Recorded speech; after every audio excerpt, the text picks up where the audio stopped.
চতুর্থ শ্রেণীর রূপময় বাংলাদেশ পাঠ ১-এর সমাধান এখন একদম সহজভাবে। স্বাগতম ফৌজিন স্টাডি রুমে। আজ আমরা দেখব চতুর্থ শ্রেণীর বাংলা বইয়ের পাঠ ১ রূপময় বাংলাদেশের সম্পূর্ণ সমাধান, অনুশীলনী, ছবি বর্ণনা এবং পছন্দের ঋতু পর্যন্ত সবকিছু ধাপে ধাপে। তাই ভিডিওটি শেষ পর্যন্ত দেখুন। বর্ণ বসিয়ে শব্দ তৈরি করি। প্রকৃতি, নালী, নদনালী, রাঙা, রাঙামাটি, দোলন, দোলনচাপা, জঙ্গল, রূপচাঁদা। শব্দ নিয়ে খালি ঘর পূরণ করি।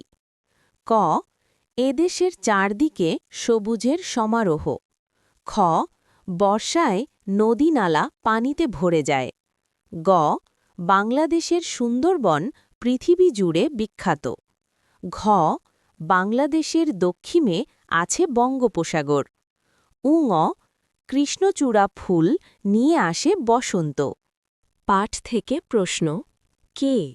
কুহু কুহু কে ডাকে? কি? বাংলাদেশের দক্ষিণে কি আছে? কেন? বাংলাদেশ কেন সুন্দর? কখন?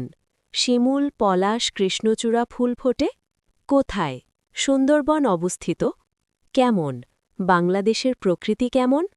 ৪, ছবি দেখে বিবরণ লিখি। ছবির বিবরণ: ছবিটিতে একটি গ্রামের হাট-বাজারের দৃশ্য দেখা যাচ্ছে। চারদিকে নানা ধরনের শাক, সবজি ও ফলমূল বিক্রি হচ্ছে। সামনে কয়েকজন সবজি বিক্রেতা বসে আছেন। তাদের ঝুড়িতে লাউ, কুমড়া, শিম, বেগুন ও অন্যান্য সবজি রাখা আছে। এক নারী লাল শাড়ি পরে হাতে ব্যাগ নিয়ে সবজি কিনছেন। পাশে একজন মাছ বিক্রেতা মাছ বিক্রি করছে। পেছনে একটি আম গাছ দেখা যাচ্ছে। গাছে অনেক আম ঝুলছে। কাছেই কয়েকটি কাঁচা ঘর ও দোকান রয়েছে, সেখানে মানুষজন কেনাকাটা করছে। সবাই শান্তভাবে নিজের কাজ করছে।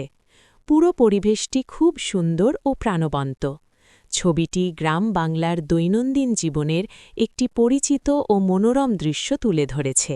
৫, পছন্দের ঋতুর নাম লিখি এবং পছন্দ করার কারণ লিখি। পছন্দের ঋতু শীতকাল। পছন্দের কারণ: আমি শীতকালকে খুব পছন্দ করি। এই ঋতুতে আবহাওয়া ঠান্ডা ও আরামদায়ক থাকে। শীতকালে নানা ধরনের সুস্বাদু সবজি ও ফল পাওয়া যায়। এ সময় পিঠাপুলি খাওয়ার আনন্দ। গরমের মতো অতিরিক্ত ঘাম হয় না এবং বাইরে চলাফেরা করাও সহজ হয়। তাই শীতকাল আমার সবচেয়ে প্রিয় ঋতু। এই ভিডিওটি যদি আপনার কাজে লাগে, লাইক দিতে ভুলবেন না। নতুন শিক্ষামূলক ভিডিও পেতে ফৌজিন স্টাডি রুম চ্যানেল সাবস্ক্রাইব করুন এবং বেল আইকন চাপুন। ধন্যবাদ সবাইকে।